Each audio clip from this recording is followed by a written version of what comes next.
What's going on, everybody? Welcome back to the channel. It's your boy BT, and today we're going to go over how I fixed the dent with some PDR tools on a Mercedes GLA crossover.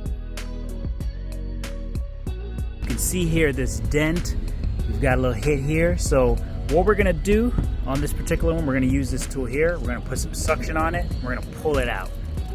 So with this suction tool, there actually wasn't enough surface area in order to apply suction, so I was not able to use that tool. But what I was able to use was this plastic piece right here. And if you can see right here in this section, this piece of the plastic had kind of wedged itself behind that metal structure. So I just went ahead and inserted the plastic tool and was able to grab it and kind of pull it towards me, in which then I could work on getting the actual dent out of that bumper. So for this lever, you can see here there are various tips that can go on that tool. This is the tip I ended up using, so I went ahead, attached the tip, and I was ready to go ahead and find an entry point to work my way in to get up to where the dent was.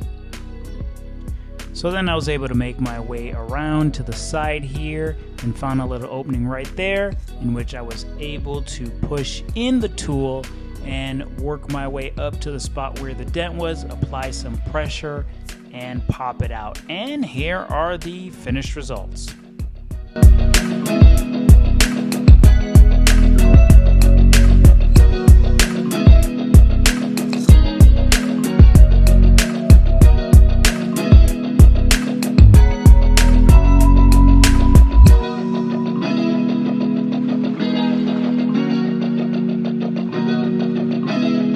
So as you can see, I got the job done with these three simple tools here. So if you have a dent in your vehicle and you happen to have some PDR tools, you can actually take care of it. And since the bumper was plastic, it made it much easier for me to be able to get in there and pop that dent out. It's your boy BT. Thank you for checking out this video, and I'll catch you guys on the next one.